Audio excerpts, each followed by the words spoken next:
Hello students, in this session we are going to discuss about the shape of the atomic orbitals. Last class we have already discussed the Schrodinger wave equations and quantum number, isn't it?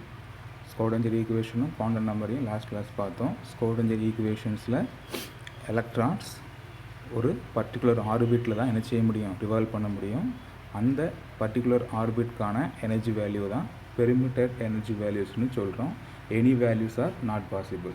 Particular வேல்யூஸ்க்கு மட்டும்தான் நமக்கு reasonable answers கிடைக்கும். அதை தான் perimeter energy வேல்யூஸ்னு சொல்கிறோம். அதுக்கு பேர் தான் ஐகன் வேல்யூஸ். இந்த ஐகன் வேல்யூஸ்க்கு கரஸ்பாண்டிங்காக உள்ள வேவ் ஃபங்க்ஷன்ஸ் தான் அட்டாமிக் ஆர்பிட்டல்ஸ். ஓகே, அதைத்தான் நம்ம லாஸ்ட் கிளாஸில் பார்த்தோம். இப்போது இதை தான் என்ன செய்ய போகிறோம், கொஞ்சம் கன்டினியூ பண்ணி ஷேப் ஆஃப் தி ஆர்பிட்டல். இது வரைக்கும் நம்ம பார்த்தது ப்ராபபிலிட்டி, எவ்வளோ தூரம் வரைக்கும் அந்த ப்ராபபிலிட்டி இருக்கலாம்னு. இப்போ நம்ம அந்த ஷேப்ஸை பார்க்க போகிறோம். For example hydrogen like atom. So அந்த மாதிரியான ஆட்டத்துக்கு அப்ளை பண்ணுறோம். ஏன்னா சிம்பிளஸ்ட் மாலிகுல், ஒரே ஒரு எலக்ட்ரான் தான் இருக்கிற சிஸ்டம் அது. ஸோ அதனுடைய வேவ் ஃபங்க்ஷன்ஸு, அதில் இருக்கிற எலக்ட்ரானுடைய ஆர்பிட் எது, அதோடைய ஆர்பிட்டல் என்னது, அதோடைய ஷேப் என்னது, அதை தான் நம்ம இப்போ டிஸ்கஸ் பண்ண போகிறோம். So Schrodinger equation psi of r theta pi which is equal to r of r, f of theta and g of phi. இந்த ஈக்குவேஷன்ஸில் r of rங்கிறது radial wave function and f of theta g of phiங்கிறது angular wave function. So radial wave functions and angular wave function. So radial wave ஃபங்க்ஷன்னா என்ன, angular wave ஃபங்க்ஷன்னா என்ன அப்படிங்கிறத பார்க்க போகிறோம். ஃபார் எக்ஸாம்பிள் ஒரு ஸ்பியர் கன்சிடர் பண்ணிக்கிடுவோம். ஒரு ஆர்பிட்டல் வந்து ஸ்பியர் அல்லது ஒரு பால் எடுத்துக்கிடுவோம். அந்த பால் வந்து ஸ்பியர் அந்த ஷேப்பில் தான் இருக்கும். ஸோ அந்த ஸ்பியருடைய சென்டர் பாயிண்ட் பார்த்தீங்கன்னா அதிலிருந்து எந்த ஒரு டிஸ்டன்ஸில் நீங்கள் ட்ராவல் பண்ணாலும் ஈக்குவல் வேல்யூ தான் நமக்கு என்ன செய்யும், கிடைக்கும். ஏன்னா ஸ்பியர்னால என்னது, எல்லா பக்கமும் ரேடியஸ் வந்து ஈக்குவல் தானே, அப்படி தானே இருக்கும். ஸோ இந்த மாதிரி ஸ்பியராக இருந்துச்சுன்னா நமக்கு எந்த விதமான ப்ராப்ளமும் கிடையாது. Distance between the centre and outer most electron வந்து எல்லா பக்கமே ஈவனாக இருக்கும். ஸோ நமக்கு ப்ராப்ளம் இல்லை. பட் இதோடைய ஷேப்பில் ஏதாச்சும் சேஞ்ச் ஆச்சுன்னா, ஃபார் எக்ஸாம்பிள் இந்த டயக்ராம் எடுத்துக்கோங்க. இதோடைய சென்டர் பாயிண்ட் இங்கே வச்சுக்கோங்க. இதில் ரெண்டு டைரெக்ஷனில் நம்ம ட்ராவல் பண்ணுறோம். ஒன்று இந்த எக்ஸ் ஆக்சிஸில் இப்படி ட்ராவல் பண்ணுறோம். ஸோ இப்போ இந்த டிஸ்டன்ஸ், அப்புறம் இசட் இந்த டிஸ்டன்ஸ். ஸோ இந்த ரெண்டுமே ஈக்குவலாக இருக்குமா, இந்த டிஸ்டன்ஸ் இந்த டிஸ்டன்ஸ் ஈக்குவலாக இருக்குமா, இருக்க முடியாது இல்லை.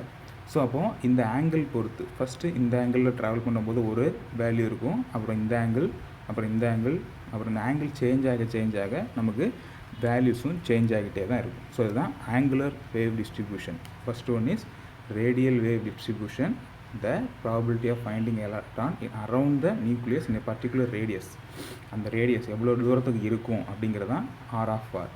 அண்ட் அதோடைய ஆங்கிள்ஸ், எந்தெந்த ஆங்கிளை பொறுத்து அதோடைய ப்ராபபிலிட்டி சேஞ்ச் ஆகுது. ஒவ்வொரு ஆங்கிளுக்கும் ஒவ்வொரு ப்ராபபிலிட்டி இருக்கும். சில இடங்களில் ப்ராபபிலிட்டி மேக்ஸிமமாக இருக்கலாம், சில இடங்களில் ப்ராபபிலிட்டி கம்மியாக இருக்கலாம். ஸோ அதுதான் ஆங்குலர் வேவ் ஃபங்க்ஷன்ஸ். சரியா, அதுதான் radial and angular wave function சொல்லிட்டு. சரி, இப்போது நம்ம ஹைட்ரஜன் ஆட்டத்துக்கு இந்த வேல்யூவை பிளாட் பண்ண போகிறோம். ஸோ எதுக்கும் அதுக்கும் அப்படின்னா ஹைட்ரஜனுடைய ரேடியஸ்க்கும் அதனுடைய radial wave distribution R of R square, இந்த ரெண்டுக்கும் நம்ம என்ன செய்ய போகிறோம், கிராஃப் பிளாட் பண்ணோம் அப்படின்னா நல்லா கவனிச்சு பாருங்கள். இதுதான் ஆரிஜின். இந்த ஆரிஜினில் electron, that is origin means nucleus தான் இதுதான் ஸ்டார்டிங் பாயிண்ட். இங்கே இருந்து எலக்ட்ரானுடைய டிஸ்டன்ஸு மூவ் ஆகிக்கிட்டே போகுது, அதாவது டிஸ்டன்ஸ் இன்க்ரீஸ் ஆகிக்கிட்டே இருக்குது. அப்படி இருக்கிற டிஸ்டன்ஸ் இன்க்ரீஸ் ஆக இந்த ப்ராபபிலிட்டி வேல்யூ பாருங்கள் குறைஞ்சிக்கிட்டே வருது. Okay, when the distance increases the probability of finding electron decreases. Okay, in other words, if distance decreases, distance நம்ம குறைச்சி நியூக்ளியஸ் கிட்ட போகும்போது we have the maximum probability of finding the electron. So this indicates that the probability of finding electron is maximum near the nucleus is much more higher than the distance. தூரத்தை விட ரொம்ப ரொம்ப பக்கத்தில் தான் அந்த electron என்ன பண்ணிகிட்டே இருக்குது, ரிவால்வ் ஆகிக்கிட்டே இருக்குதுங்கிறது தான் இந்த பிளாட் நமக்கு மென்ஷன் பண்ணுது. சரியா, ஸோ இதை இன்னும் கொஞ்சம் எக்ஸாம்பிள் வச்சுன்னு பார்த்துக்கலாம். ஒரு ரெண்டு ஸ்பியர் எடுத்துக்கிறோம். ஸோ ஃபஸ்ட்டு ஸ்பியர் அதோடைய ரேடியஸ் வந்து ஸ்மால் ஆர், அடுத்து லார்ஜர் ஸ்பியர் அதோடைய ரேடியஸ் வந்து ஸ்மால் ஆர் ப்ளஸ் இன்க்ரீஸ் இந்த ரேடியஸ் டிஆர், அதான் சேஞ்சஸ். அதாவது இப்போ இது ஒரு 5 வச்சுக்கிட்டோம் அப்படின்னா இது என்னது 5 + 2, அப்போ இது 7ஆக இருக்கும். அந்த டிஆர் தான் 2, difference between the radius. So small sphere larger sphere.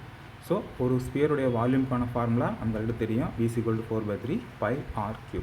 இதை டிஃப்ரென்ஷியேட் பண்ண போகிறோம். It's a mathematical function you will learn in the math subject. Okay, so dv/dr which is equal to change in volume, that is dv with respect to dr, change in radius, volume change with respect to radius change. V means volume, r means radius, which is equal to 4/3 because they are all constant. 4/3 pi are constants and we have to differentiate radius.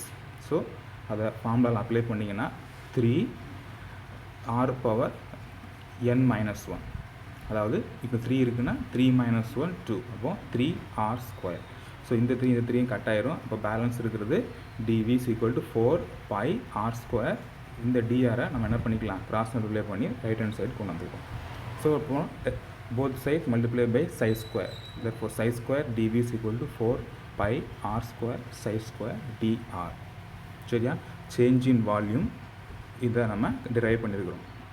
ஓகேவா, இதை அப்படியே கிராஃபாக plot பண்ணுறோம் அப்படின்னா, so again இங்கேயும் பாருங்கள், first வந்து என்ன செய்யுது, கிராஃப் வந்து ஃபஸ்ட்டு ஒரு மேக்ஸிமம் பீக் போயிட்டு அகைன் திருப்பி டிக்ரீஸ் ஆகுது. எப்போ டிக்ரீஸ் ஆகுது, இந்த ரேடியஸ் வேல்யூ இன்க்ரீஸ் ஆக அதாவது டிஸ்டன்ஸ் பிட்வீன் த நியூக்ளியஸும் எலக்ட்ரானும் இன்க்ரீஸ் ஆக நமக்கு ப்ராபபிலிட்டி என்ன பண்ணிகிட்டே இருக்குது, இன்க்ரீஸ் ஆனதுக்கப்புறம் திருப்பி டிக்ரீஸ் ஆகுது. ஸோ இந்த வேல்யூ தான் நம்ம இதுக்கு முன்னாடி உள்ள அந்த கிராஃப்லேயும் பார்த்துருந்தோம். ஸோ நியூக்ளியஸ் பக்கத்தில் தான் அந்த ரேடியஸ், இந்த நியூக்ளியஸ் பக்கத்தில் தான் maximum probability of finding electron இருக்குது. இதைத்தான் போரும் ப்ரிடிக்ட் பண்ணி சொன்னார். அவருடைய வேல்யூ படி 0.529, இதுதான் என்னது அவருடைய ரேடியஸ். ஹைட்ரஜன் ஆட்டத்தினுடைய ரேடியஸ் எவ்வளோ இருக்குன்னா 0.529, இங்கே 52 வரைக்கும் நம்ம மென்ஷன் பண்ணிக்கிறோம்.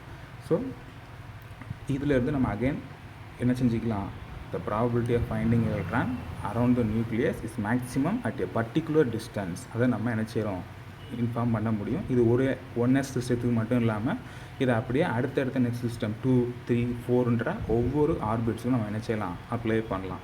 For example for 2s orbital இதை நம்ம அப்ளை பண்ணுற போது ஃபஸ்ட்டு இன்க்ரீஸ் ஆகுது, அகைன் டிக்ரீஸ் ஆகுது, திருப்பி டிஸ்டன்ஸ் மூவ் ஆக தட் இஸ் ரேடியஸ் அதிகமாக திருப்பி ஒரு பர்டிகுலர் பாயிண்டில் பீக் வேல்யூ போகுது, அதுக்கப்புறம் திருப்பி என்ன செய்ய ஆரம்பிக்குது, டிக்ரீஸ் ஆக ஆரம்பிக்குது. ஸோ இப்போ இது என்ன இண்டிகேட் பண்ணுது அப்படின்னா, ஒரு பர்டிகுலர் டிஸ்டன்ஸில் அதிகமாக இருக்கும், அதுக்கப்புறம் திருப்பி அந்த ப்ராபபிலிட்டி டிக்ரீஸ் ஆகிட்டே போகும். திருப்பி ஒரு செகண்ட் ஆர்பிட் ஸ்டார்ட் ஆகும்போது அந்த ப்ராபபிலிட்டி அதிகமாகிட்டே இருந்து ஒரு மேக்ஸிமம் வேல்யூவுக்கு ரீச் ஆகும். அந்த மேக்ஸிமம் ப்ராபபிலிட்டி தான் 2s ஆர்பிட்டலுடைய distance between the nucleus and the radius electron. So இந்த டிஸ்டன்ஸ் வரைக்கும் போயிட்டோம்னா நம்ம 2 ஆர்பிட்டல் செகண்ட் ஆர்பிட்டுக்கு போயிடலாம். இன்னும் மூவ் ஆக தேர்ட் ஆர்பிட் 4 ஆர்பிட் நம்ம என்ன பண்ணிட்டே இருக்கலாம், போய்கிட்டே இருக்கலாம். சரியா, நெக்ஸ்ட் எனர்ஜி லெவல்ஸு க்ரியேட் ஆகிட்டே இருக்குது.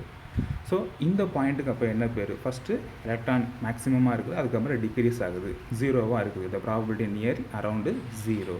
இந்த பாயிண்ட் தான் என்னென்னு சொல்கிறாங்கன்னா நோடல் பாயிண்ட் அல்லது நோடல் சர்ஃபேஸ்ன்னு சொல்கிறாங்க.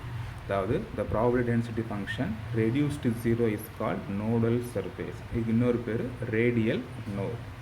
சரியா, so nodal surface means there is no probability of finding electron. So அதனுடைய formula generally how many nodes are present in a particular orbit means the given formula is n minus 1. So n is the principal quantum number. Same things we apply in the 3s orbital. For 3s orbital we are having one node and second node. So n minus 1 means n is equal to here 3 minus 1 2. So first node and second node. Similarly for p d f we can calculate the number of nodes in the particular orbit. Okay, this is what radial distribution function. Next we are going to discuss about the angular distribution function. The angle, the probability of finding electron in a particular angle, that is particular direction. ஒரு டைரக்ஷனை பொறுத்து எப்படி அதனுடைய probability change ஆகும். So அது எதை base பண்ணியிருக்கோம்னா azimuthal quantum number, that is L, small L ஞாபகம் இருக்கா, அசிமுத்தல் குவாண்டம் நம்பர் அதை ரெப்ரசன்ட் பண்ணியிருக்கும். இங்கே for 1s orbital of electron, hydrogen ஆட்டத்தில் இருக்கிற 1s ஆர்பிட்டலில் எலக்ட்ரான் இருக்குது நம்ம கன்சிடர் பண்ணிட்டோம்னா அதோடைய L value that is equal to 0. எல்லுக்கான ஃபார்முலானது n minus 1. So 1 minus 1 0. If L is equal to 0 means M is equal to 0. and angular wave functions of f of theta is equal to 1 by root 2 and g of pi is equal to 1 by root 2 pi. அவங்க derive பண்ணிக்கிறாங்க. So நமக்கு values மட்டும் தான் கொடுத்துருக்குறாங்க. So இந்த வேல்யூஸ்லேருந்து நம்ம என்ன indicate பண்ணிக்கலாம் அப்படின்னா, இந்த வேவ் ஃபங்க்ஷன்ஸில் அந்த டைரக்ஷன் எதை இண்டிபெண்ட்டாக இருக்குது, ஆங்கிள் எதுவுமே இல்லை. இந்த ஆங்கிள் டிஸ்ட்ரிபியூஷனில் எந்த ஆங்கிளுமே இல்லைன்றதுனால எல்லா ஆங்கிள்லேயுமே அதனுடைய ப்ராபபிலிட்டி ஈக்குவலாக இருக்கும். அதாவது எந்த டைரக்ஷன்லேயுமே இந்த எஸ் ஆர்பிட்டலுடைய probability of finding electron is equal in all direction. So அப்போ அது என்ன ஷேப்பில் இருக்கும், ஸ்பியர் மாதிரி தான். ஏன்னா ஸ்பியரில் மட்டும்தான் அதோடைய ப்ராபபிலிட்டி எல்லா பக்கமே, ரேடியஸ் எல்லா பக்கமும் ஈக்குவலாக இருக்கும். அப்போ ப்ராபபிலிட்டி ஆஃப் ஃபைண்டிங் எலக்ட்ரானும் எல்லா பக்கமும் equal. So 1s orbital, 2s and 3s. So again இது வந்து அந்த ஆர்பிட்டல் என்ன செஞ்சுக்கிறோம், அப்படியே ஹரிசாண்டலாக கட் பண்ணியிருக்கிறோம். ஸோ இதில் பார்த்தீங்கன்னா சென்டர் பாயிண்ட் தான் நியூக்ளியஸு. ஸோ எலக்ட்ரான் வந்து ரெவல் ஆகிட்டே இருக்குது. இப்போ செகண்ட் 2sல பார்த்தேன் அப்படின்னா, so nucleus, first orbital and second orbital நடுவில் பாருங்கள் ஒரு சின்ன ஒயிட் மாதிரியான சர்ஃபேஸ் இருக்குல்ல. ஸோ அந்த ஒயிட் எதை இண்டிகேட் பண்ணுதுன்னா, there is no electron in that particular region. There is the probability of finding electron is nearly 0 around that white region and this is called node. பார்த்தோம்ல, எப்போ வந்து probability வந்து 0வாக இருக்கோ அந்த பாயிண்ட்டுக்கு பேர் தான் நோட்ஸ். ஸோ செகண்ட் 2sல 1 நோட் ப்ரெசென்ட் ஆகிருக்கு, 3sல n-1 nodes, that is 3 minus 1 2. There are 2 nodes are present in the 3s orbital. Okay, similarly for p orbital, L is equal to 1, therefore there are 3 m values are possible, -1, 0, plus 1. So first one, p orbital, the loops, this is loops, இதுக்கு தான் நம்ம லூப்னு சொல்லுவோம். அதனுடைய direction எக்ஸில் இருக்குது, அதுக்கு அடுத்தால direction y ஆக்சிஸில் இருக்குது. நெக்ஸ்ட்டு z ஆர்பிட்டில் அந்த லூப்ஸ் வந்து ஓவர்லாப் ஆகிருக்குது. ஸோ இந்த மூணையுமே கம்பைன் பண்ண இமேஜ் தான் இந்த இமேஜ். x, y, z மூணுமே சேர்ந்த image p orbital. Similarly for d orbital, what's the value of L?